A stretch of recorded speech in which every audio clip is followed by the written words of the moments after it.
Hi అండి అందరికీ. ఈరోజైతే ఆలు మిర్చి బజ్జీ అయితే ప్రిపేర్ చేసుకుంటున్నాను. మేము ఉండే ఇక్కడ కింద అయితే బండి మీద ఇలా ప్రిపేర్ చేస్తూ అమ్ముతారన్నమాట. అప్పుడు చూశానన్నమాట. టేస్ట్ కూడా చాలా టేస్టీగా ఉంటుంది. ఈ ఆలుగడ్డ అయితే ఫస్ట్ ఉడికించుకోవాలి. ఆనియన్స్ కట్ చేసుకొని వేసుకోవాలి. పసుపు, కారం, ఉప్పు, ధనియాల పౌడర్ యాడ్ చేసుకొని మంచిగా మిక్స్ చేసుకోవాలి. మిక్స్ చేసుకున్న తర్వాత ఇప్పుడైతే శనగలు తీసుకోవాలి. అంటే శనగల పిండి అన్నమాట. దీంట్లో వాము కూడా యాడ్ చేసుకొని కొద్దిగా కారం యాడ్ చేసుకొని సాల్ట్ తగ్గినట్టుగా యాడ్ చేసుకొని కొద్దిగా వేసుకొని కలిపేసుకోవాలి. దీన్ని కలిపేసుకున్న తర్వాత ఒక గ్లాస్లో వేసుకుంటున్నాను. పిండి అయితే ఈ విధంగా రావాలన్నమాట. నేనైతే ఇప్పుడు మిరపకాయని ఇలా కట్ చేసుకున్నాను. గింజలు కూడా తీసేసుకొని దీంట్లో అయితే స్టఫ్ చేసుకోవడమే.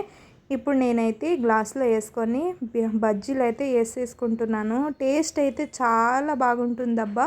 ఒకసారి మీరు కూడా ట్రై చేయండి.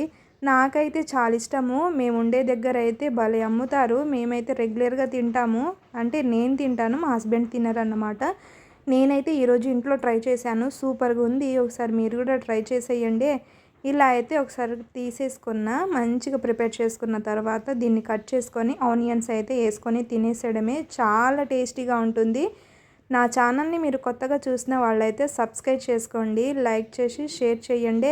తప్పకుండా సబ్స్క్రైబ్ చేసి లైక్ చేయండి అబ్బా.